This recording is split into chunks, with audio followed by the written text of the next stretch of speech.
Amados irmãos, nós estamos ministrando algumas mensagens sobre os milagres de Jesus, e hoje nós vamos ver uma família que precisava muito de um milagre. E eu não sei como é que está a tua casa, a tua vida, a tua família, mas a família que nós vamos ver hoje, ela estava vivendo uma situação tão difícil, uma situação tão impossível de ser resolvida, que não tem jeito. Ou Jesus vem, ou aquela situação seria irremediável. Existem situações na nossa vida que sabemos que somente o Senhor pode resolver. E nessa série de alianças de milagres, ela tem o propósito de nos lembrar que Jesus Cristo, que fez os milagres no passado, é o mesmo Jesus que faz milagres hoje. Na aliança que nós temos no sangue de Jesus, os milagres estão incluídos. Só que às vezes nós desistimos, desanimamos de orar por algumas coisas. E precisamos manter a fé, o ânimo, a coragem de continuar perseverando em oração, porque Deus é poderoso para fazer muito mais além do que estamos pedindo e pensando, e que Deus pode vir com um milagre em qualquer momento da nossa história. Então não deixe de crer que Jesus é poderoso para fazer milagres. E até o final dessa mensagem, eu já quero que você fique aí até o final da mensagem pensando: qual é o milagre que você gostaria de ver Deus, Jesus, fazendo na sua casa, vida ou família? Qual é? Qual é o milagre que você precisa? Hoje nós vamos ver uma família que precisava muito de um milagre do Senhor Jesus. E o texto está em João capítulo 11, a partir do verso 1, que vai falar sobre a família amada de Lázaro, Marta e Maria. Diz assim o texto: estava enfermo Lázaro, de Betânia, da aldeia de Maria e de sua irmã Marta. Esta Maria, cujo irmão Lázaro estava enfermo, era a mesma que ungiu com bálsamo o Senhor e lhe enxugou os pés com os seus cabelos.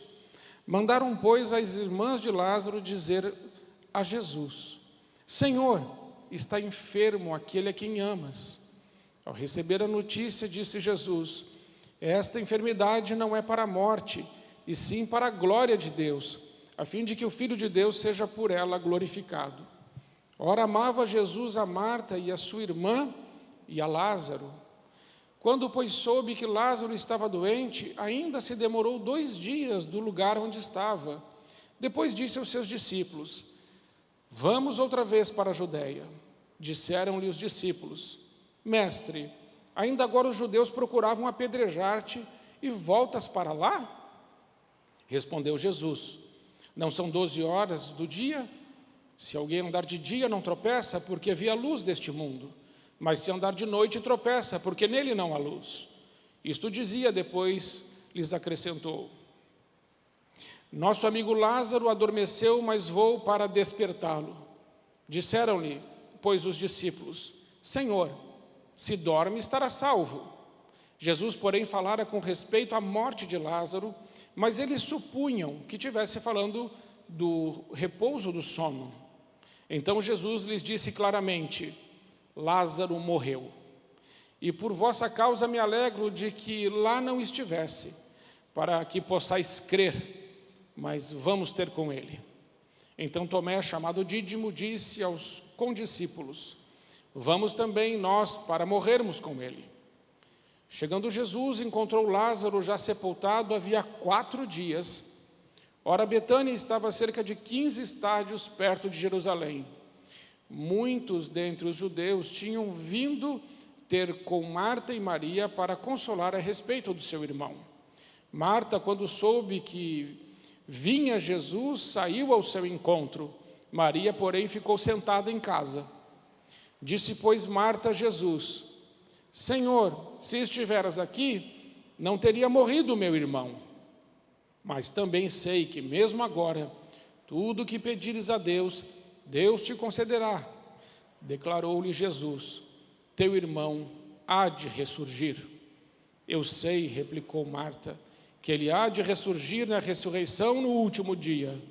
Disse-lhe Jesus: eu sou a ressurreição e a vida. Quem crê em mim, ainda que morra, viverá. E todo aquele que vive e crê em mim, não morrerá eternamente. Crês isto? Sim, Senhor, respondeu ela. Eu tenho crido que tu és o Cristo, o Filho de Deus, que deveria vir ao mundo. Tendo dito isto, retirou-se e chamou Maria, sua irmã, e lhe disse em particular: o mestre chegou e te chama. Ela, ouvindo isso, levantou-se depressa e foi ter com ele, pois Jesus ainda não tinha entrado na aldeia, mas permanecia onde Marta se avistara com ele. Os judeus que estavam com Maria em casa a consolavam. Vendo-a levantar-se depressa e sair, seguiram-na, supondo que ela ia ao túmulo para chorar. Quando Maria chegou ao lugar onde estava Jesus, ao vê-lo, lançou-lhe-se aos pés, dizendo: Senhor, se estiveras aqui, meu irmão não teria morrido. Jesus, vendo-a chorar, e bem assim os judeus que a acompanhavam, agitou-se no espírito e comoveu-se. E perguntou: onde o sepultastes? Eles lhe responderam: Senhor, vem e vê. Jesus chorou. Então disseram os judeus: vede quanto o amava. Mas alguns objetaram: não podia ele, que abriu os olhos ao cego, fazer que este não morresse? Jesus, agitando-se novamente em si mesmo, encaminhou-se para o túmulo. Era esta uma gruta, a cuja entrada tinham posto uma pedra. Então ordenou Jesus: tirai a pedra. Disse-lhe Marta, irmã do morto: Senhor, já cheira mal, porque já é de 4 dias. Respondeu-lhe Jesus: não te disse eu que, se creres, verás a glória de Deus? Tiraram então a pedra, e Jesus, levantando os olhos para o céu, disse: Pai, graças te dou, porque me ouviste. Aliás, eu sabia que sempre me ouves, mas assim falei por causa da multidão presente, para que creiam que tu me enviaste. E tendo dito isto, clamou em alta voz: Lázaro, vem para fora. Saiu aquele que estivera morto, tendo os pés e as mãos ligados com ataduras e o rosto envolto num lenço. Então lhes ordenou Jesus: desatai-o e deixai-o ir. Muitos, pois, dentre os judeus que tinham vindo visitar Maria, vendo o que fizera Jesus, creram nele. Outros, porém, foram ter com os fariseus e lhes contaram dos feitos que Jesus realizara. Amém. Amados irmãos, aqui esse texto nos ensina muitas lições preciosas para a nossa vida. O tema dessa mensagem é: vem para fora. São as palavras de Jesus ao homem que estivera morto. E aqui a primeira lição que eu aprendo nesse texto está no versículo 3. Mandaram, pois, as irmãs de Lázaro dizer a Jesus: Senhor, está enfermo aquele a quem amas. Como conciliar? Como entender? Como conseguir equilibrar uma situação como essa? Está enfermo aquele em que tu amas. Como conciliar o amor de Deus com o nosso sofrimento? Se Deus nos ama, por que sofremos? Se Deus nos ama, por que perdemos pessoas tão queridas nesse Covid? Se Deus nos ama, por que homens e mulheres cristãos, autênticos, genuínos, sinceros, estão sofrendo num leito de hospital, ou alguns com paralisia, outros agonizando em dor, embora sejam pessoas de Deus. Como conciliar o amor de Deus com o sofrimento? Qual é o propósito do sofrimento?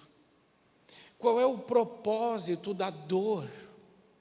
Por que Deus permite que a dor nos visite, o sofrimento chegue, a morte chegue?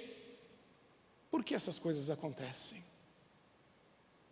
Bem, neste caso, irmãos, nós vamos entender isso de uma maneira muito tremenda, que esta mulher que está aqui, irmã de Lázaro, a Maria, ela ainda nesse texto não havia ungido Jesus com aquele nardo puro, não havia ainda quebrado o vaso de alabastro para derramar sobre Jesus Cristo aquele perfume caríssimo que ela juntara durante toda a sua juventude e vida adulta, um perfume que era comprado gota a gota, era caro.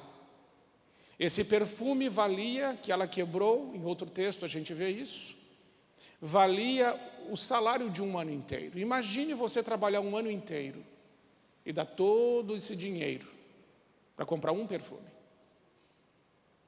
É esse perfume que ela quebra, que era um perfume, na verdade, que era usado na noite de núpcias. Maria estava guardando isso para o casamento dela. Maria não havia feito isso ainda. Esse milagre aqui é anterior à unção que Maria derrama sobre Jesus, ungindo o corpo dele para o sepultamento. Esse milagre antecede isso. Precisamos entender isso, irmãos. Esse milagre anterior. É porque esse evangelho foi escrito 40 anos depois que Jesus foi assunto aos céus. E João está falando que Maria, que ungiu a Jesus, aqui no texto, ele está falando porque ela já era conhecida, porque Jesus Cristo disse acerca do que ela fez, todo pregador deveria dizer o que essa mulher fez. Esta adoração que ela deu a Cristo deveria ser contada por todos os pregadores do evangelho. Portanto, Maria já era uma mulher muito conhecida por causa disso. Por isso, João a cita aqui antes. A cronologia não está correta. Então, é por isso que estou explicando. E por que estou explicando isso? Para que você entenda o propósito de Deus, muitas vezes, no sofrimento. Maria aqui está sofrendo muito. O irmão dela estava morto, mas ela tinha uma expectativa. Quando o irmão dela ficou doente, ela mandou junto com Marta um emissário e diz: vai lá procurar Jesus e diz para Jesus: aquele que você ama, Senhor, aquele que o Senhor ama está doente. Ela não disse assim, aquele que te ama. Ela disse assim, aquele que o Senhor ama. E quando ela diz assim, aquele que o Senhor ama, o que ela está querendo dizer? Se o Senhor ama, o Senhor vai vir ligeiro. Porque quem ama tem urgência de atender a pessoa necessitada. Quem ama deixa todas as outras coisas de lado e vai logo socorrer quem precisa. Então Maria diz, e Marta mandam dizer, vai lá e diz para Jesus, aquele que o Senhor ama está enfermo. Quando o mensageiro chega para Jesus, depois de andar cerca de 32 quilômetros, isso é um dia de caminhada, ele chega até Jesus, e eu estou contando com detalhe porque eu quero que você entre na história. Entra na história. Agora o mensageiro já foi. Ele caminhou um dia, chegou a Jesus. Quando ele chega em Jesus, Lázaro já está morto. Lázaro morre no mesmo dia. E Jesus diz para o mensageiro, esta doença não é para a morte, mas é para a glória de Deus. E o mensageiro volta. Quando o mensageiro volta, já foram 2 dias. E ele chega e diz assim, Maria e Marta, Jesus mandou dizer que essa doença não é para a morte, essa doença é para a glória de Deus. E elas olham com certeza para ele e falam assim, Lázaro já está sepultado hoje, tem 2 dias. Eu não estou entendendo. Eu não estou entendendo como isso que Jesus disse pode se encaixar. Jesus está dizendo que isso não é para a morte, mas o meu irmão está morto em 2 dias. E agora a Maria e a Marta, elas estão vivendo uma crise. Como conciliar esse sofrimento com o amor de Deus e Jesus não chega? E eu estou vivendo uma dor, eu estou vivendo um problema, tem alguém da minha família que está morrendo, meu casamento está acabando, meus filhos estão nas drogas, o meu trabalho, eu estou sofrendo perseguição, as coisas não estão acontecendo, a minha vida emocional, ela está muito complicada, e Jesus não chega. E nesse tempo que Jesus não chega, o que começa a acontecer no coração de Marta e Maria? Elas começam a perder a fé, elas começam a perder a esperança. Sabe por quê? Porque nós temos dificuldade com a segunda coisa: como conciliar o amor de Deus com a demora de Jesus. Elas tinham urgência, e Jesus estava só há 1 dia, e Jesus vai no 4º dia. Quando você está sofrendo uma dor muito grande, 1 hora é muito tempo. Quando a dor é aguda, 1 minuto pode ser muito tempo. Quem já se queimou na cozinha sabe. Estava fazendo o almoço, se queimou. Aquela hora que você se queimou, quanto tempo leva para passar? Fica com a mão embaixo da torneira um tempão, pega um gelinho. Já aconteceu comigo, por isso eu sei. É ruim. Quando você está numa fila, é rápido? Não. Você já passou na frente da Caixa Econômica quando tem fila? Aquelas filas enormes? Quando eu passo, eu digo assim: Senhor, louvado seja o teu nome, que eu não preciso estar nessa fila. É desanimador de olhar. Mas quando a gente tem que estar, o que nos anima? Olhar para trás e ver que tem um monte de gente. Graças a Deus tem um monte de gente. Mas fila desanima. Marta e Maria estão na fila, e Jesus não chama a senha delas. Você está com a senha na mão: Senhor, eu preciso, e Deus não chama. E Deus não chama. E você vai ficando agoniado, e você vai ficando triste, e você vai ficando deprimido. E agora, como que eu posso conciliar o amor de Deus com o meu sofrimento? Como eu posso conciliar o amor de Deus com essa demora? Mas finalmente, no 3º dia, Jesus diz aos seus discípulos: eu sei que Lázaro está morto, e nós vamos lá. E Jesus anda 1 dia, e chega no 4º dia. Quando Jesus chega, Marta ouve falar: Jesus chegou aí. E ele está a 3 quilômetros daqui, a cerca de 15 estádios, diz o texto, mais ou menos 3 quilômetros. Jesus não entra na aldeia de Betânia, porque queriam apedrejá-lo. E Tomé já havia alertado: Senhor, nós vamos lá para morrer? Vamos, então vamos com o Senhor. Jesus para 3 quilômetros antes. Marta sabe, Marta vai. Mas como é que Marta vai? Marta vai falar com Jesus num tom de censura. Marta está brava, está indignada, está chateada, está triste, está frustrada. Ela tinha uma expectativa. Jesus ama a minha família. O texto diz no versículo 5 que Jesus ama Lázaro, Marta e Maria. E Jesus não veio. Quando ela enxerga Jesus, e ela está muito brava, penso eu, porque a primeira coisa que ela diz para Jesus qual é? Se o Senhor estivesse aqui, o meu irmão não estaria morto. Se o Senhor tivesse chegado antes, a gente não estaria passando por isso. E os judeus que estão com ela estão falando a mesma coisa. Não foi esse que curou o cego? Não foi esse que limpou o leproso? Se ele tivesse chegado antes, ele tinha salvado essa pessoa que ele disse que amava tanto. Muitas vezes, amados irmãos e irmãs, algumas coisas acontecem na nossa vida que não são boas, e nós passamos a nos relacionar com Deus da forma errada por causa disso. Quando as coisas não saem da forma que queremos, no tempo que queremos, do jeito que pensamos ou imaginamos, podemos ficar frustrados, tristes com Deus e nos afastarmos de Deus e esquecermos o tanto que Ele nos ama, o tanto que já fez por nós e que há um propósito dEle, mesmo em meio à demora, ao sofrimento e à dor, há um propósito de Deus.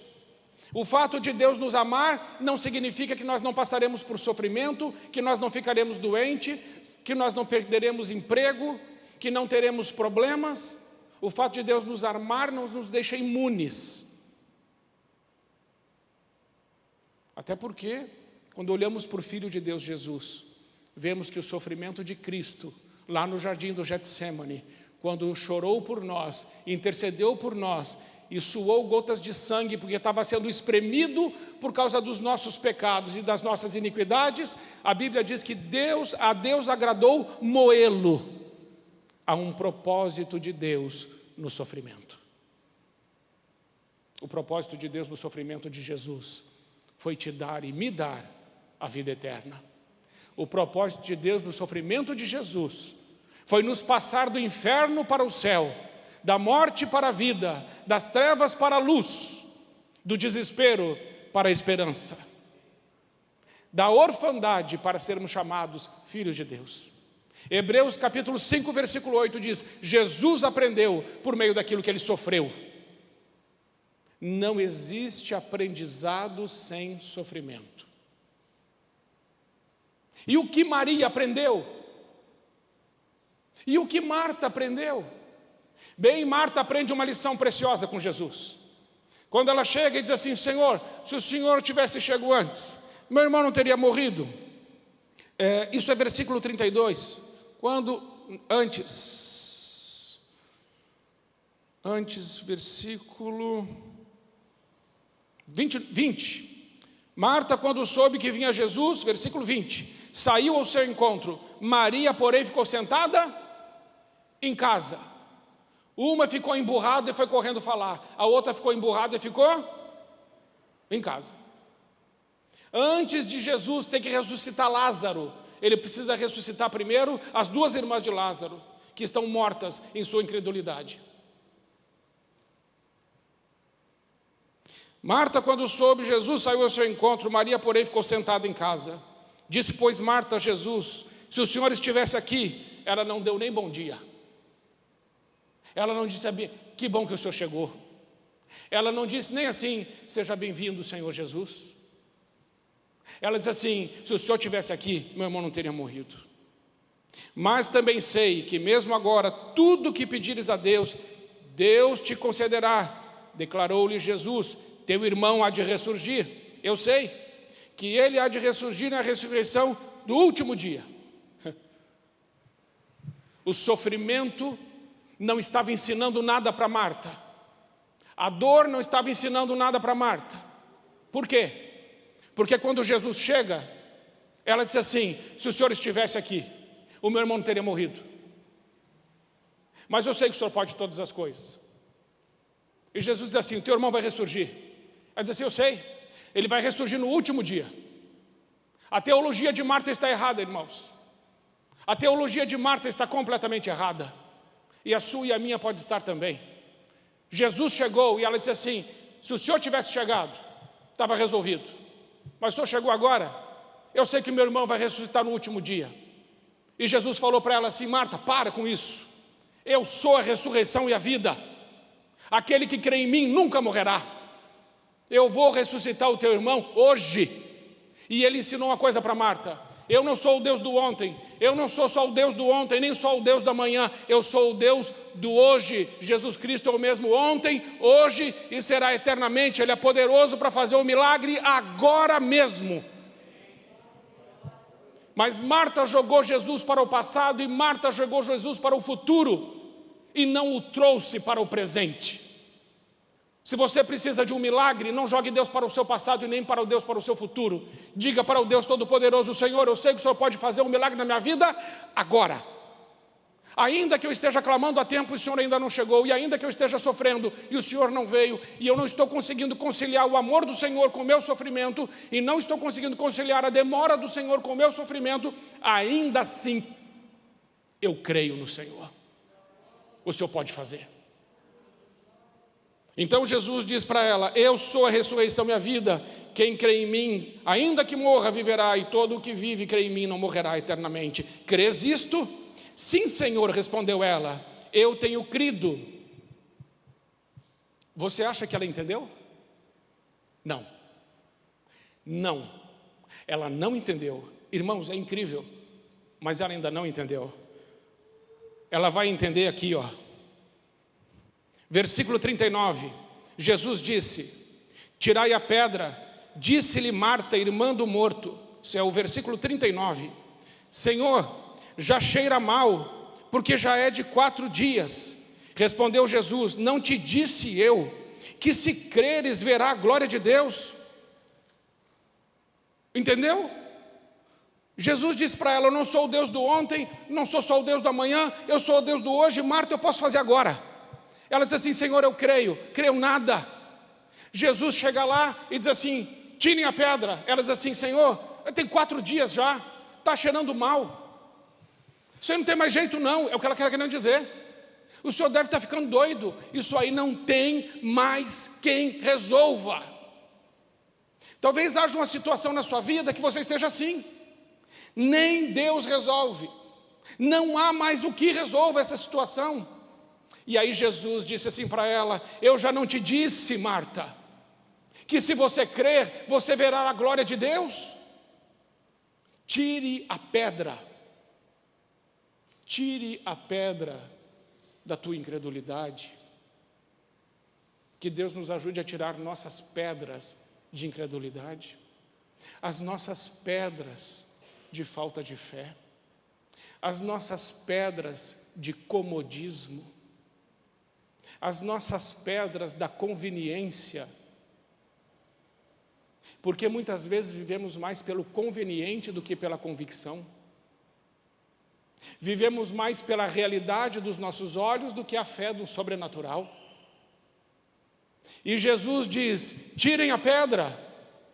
Amados irmãos, precisamos perguntar para Deus que pedras são essas que estão na nossa vida e impedindo de Jesus fazer o milagre que Ele deseja fazer. Existe uma parte que é de Deus, mas existe uma parte que é nossa. Em segundo lugar, eu aprendo com esse texto com Maria. Maria não foi conversar com Jesus. Ela estava muito mal. O seu irmão havia morrido.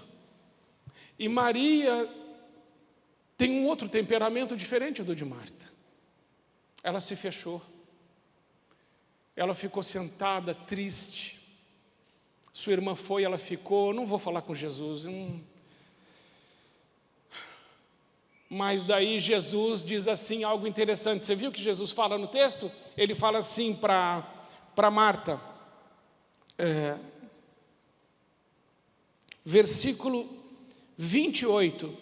Tendo dito isto, e chamou Maria, sua irmã, e disse em particular. Então Marta mandou chamar: o mestre chegou e te chama. Ela, ouvindo isso, levantou-se depressa. O que Jesus fez? Chamou. Diz: olha, chama lá a Maria. E Jesus ainda está a 3 quilômetros de Betânia. Jesus primeiro está consertando o coração de Marta e Maria para depois fazer um milagre lá com Lázaro. Porque ressuscitar Lázaro para Jesus é fácil, Ele é Deus. Mas não é tão simples organizar o nosso mundo interior. Não é tão simples organizar o nosso mundo interior. O nosso mundo interior tem muitas curvas. O nosso mundo interior é complicado. Dentro de nós tem mágoas, tem perdas, tem abuso. A Maria está frustrada, Maria está triste, ela está chateada. E essa frustração paralisou a Maria. Ela não consegue procurar Jesus, ela não consegue mais adorar, ela não consegue mais se alegrar. Eles eram bons amigos, Jesus comia lá na casa dela, eles tinham um relacionamento de intimidade. Mas agora esse relacionamento está quebrado, porque as coisas não saíram do jeito que ela imaginava. Ela está triste, ela está decepcionada, ela está chateada, ela está deprimida. E quando uma pessoa está assim, Não adianta esperar ela vir, porque ela não vai vir. Talvez existam pessoas assim na sua família ou no seu convívio, que você está esperando, quando essa pessoa vai vir falar comigo? Vou dizer para você, nunca. É você que é uma pessoa de Deus, cheia do Espírito Santo, que vai dizer, vem, vamos conversar. Alguém precisa quebrar o silêncio. Alguém precisa arrancar as mordaças. Porque se a gente não quebrar o silêncio, se a gente não arrancar as mordaças, esse silêncio nos aprisiona.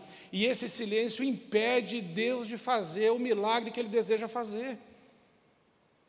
Há quanto tempo você está em silêncio diante de algumas situações que você está vivendo? Tire as mordaças emocionais da sua boca. Rompa com esse silêncio, porque o silêncio nos aprisiona e os segredos dão brechas para o diabo agir. Jesus rompe o silêncio, chama Maria.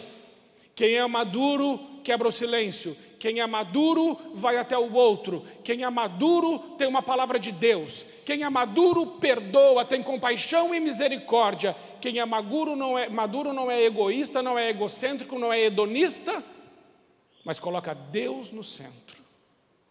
Maturidade é centralizar o outro.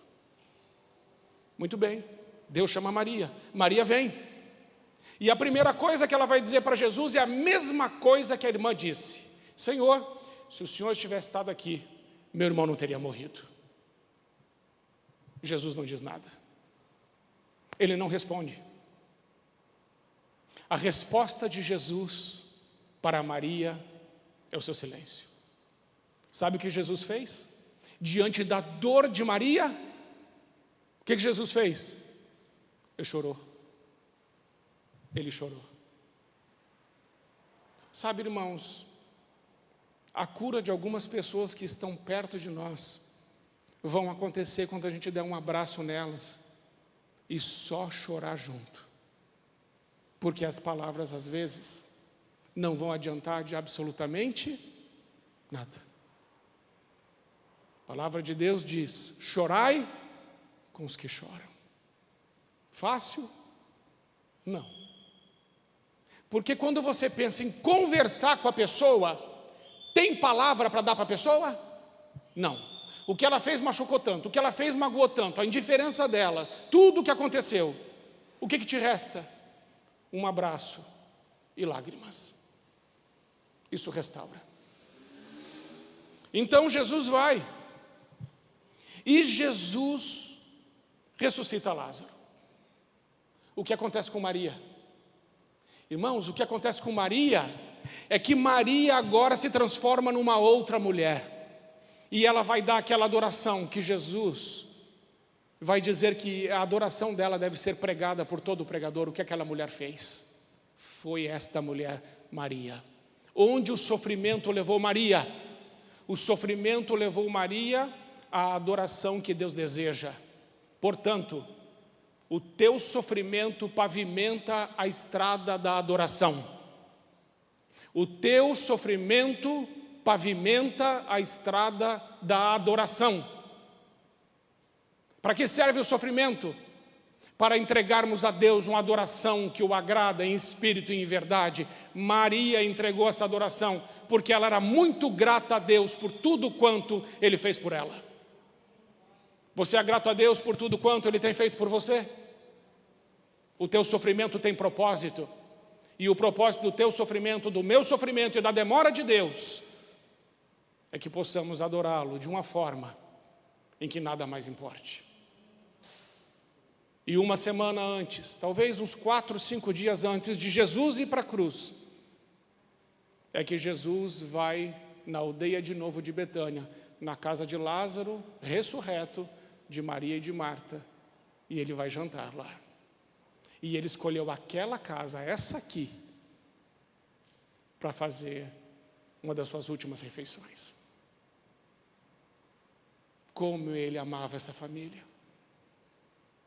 Jesus ama a sua família. Jesus ama você.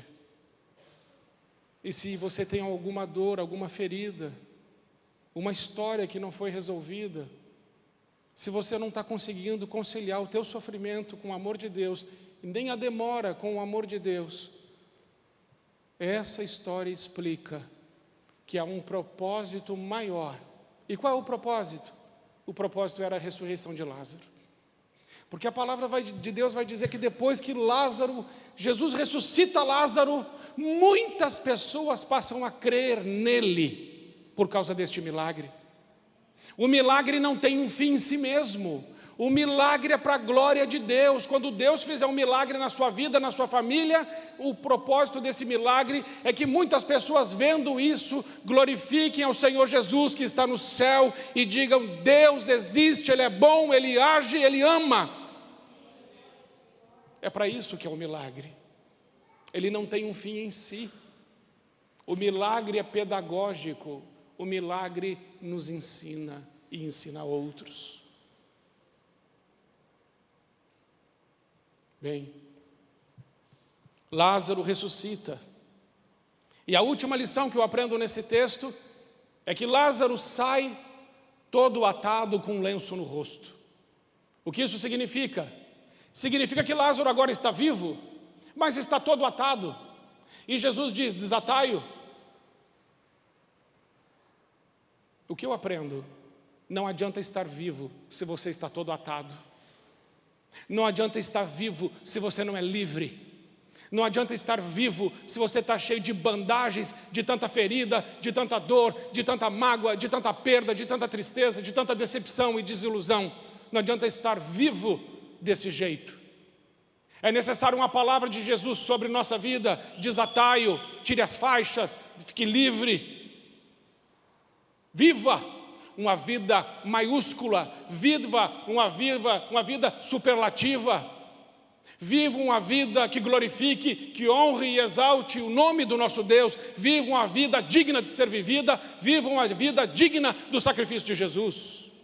Essa é a vida que devemos viver, e não uma sobrevida. Não aceite com passividade algumas coisas, não tolere outras que estão em sua vida que não é vontade de Deus. E não aceite que o impossível cale a sua boca. Não aceite. Declare com os seus lábios que você tem um Deus, e Ele é o Deus do impossível.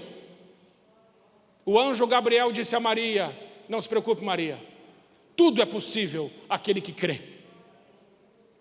Jesus disse a Jairo com a sua filha que já estava morta: Jairo, somente creia. Só isso. O resto eu faço. Mantenha a tua fé.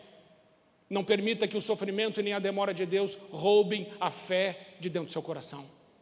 Aquilo que você enxerga, que você diz que não dá, já está feito e realizado diante de Deus. Amém, irmãos? Eu vou chamar a equipe de louvor, nós vamos louvar a Deus, nós vamos orar. E nesse tempo, a minha oração vai se unir à sua oração. Eu vou orar agora, não só pela minha família, mas eu vou orar nesse momento por alguns impossíveis a nós. O impossível número 1 que eu vou orar é que o Rio Grande do Sul não seja mais o estado com a maior estatística de suicídios do Brasil. Eu não aceito mais isso.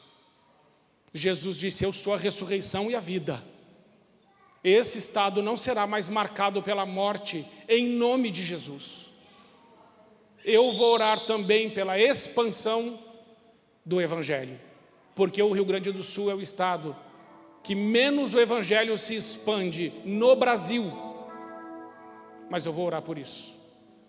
Eu vou orar para que o coração dos pais se convertam aos filhos e dos filhos aos pais, porque existem muitas famílias que estão desconectadas geracionalmente. Eu vou orar e pedir a Deus um milagre, o alinhamento geracional, todos na mesma mesa, todos se amando em nome de Jesus. E vou orar por outras coisas.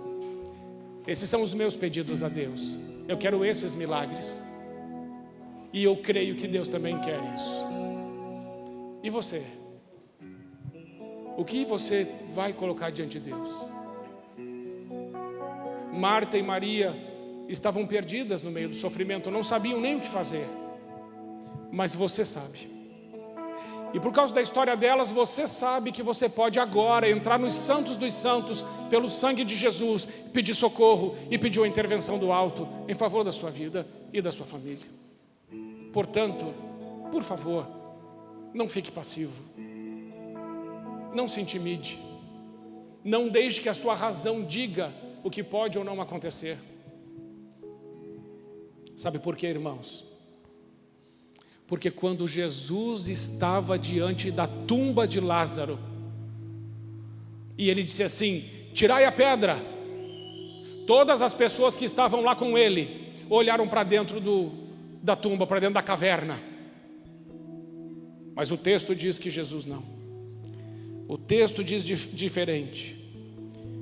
Diz que Jesus, olhando para o alto, e Jesus, versículo 41, tiraram então a pedra, e Jesus, levantando os olhos para o céu, disse: Pai, graças te dou porque me ouviste.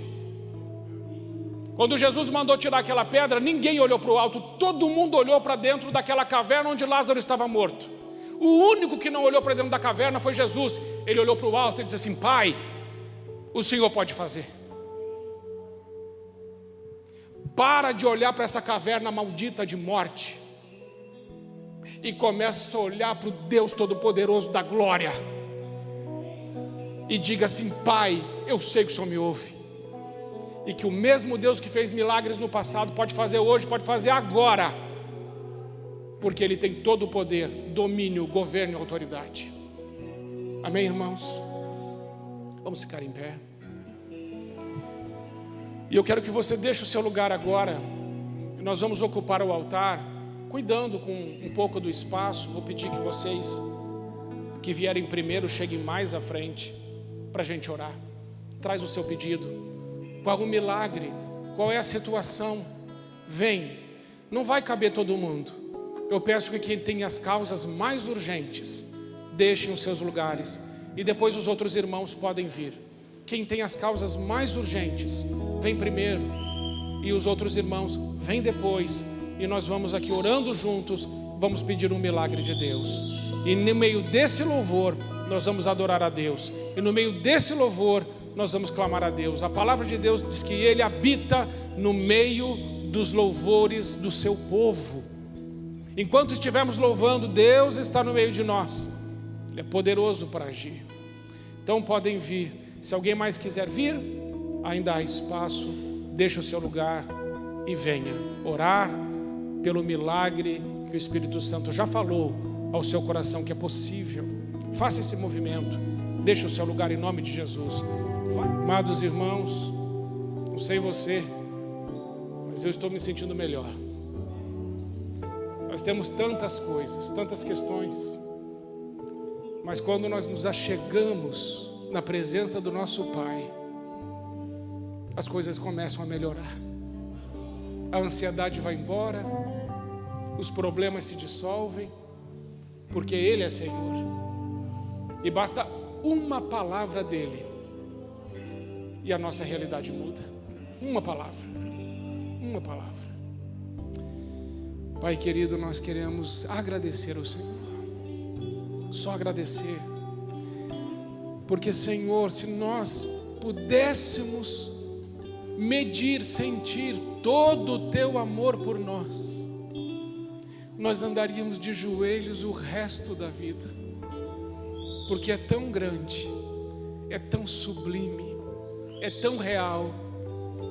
Ansiamos o dia e desejamos desesperadamente o dia estaremos contigo.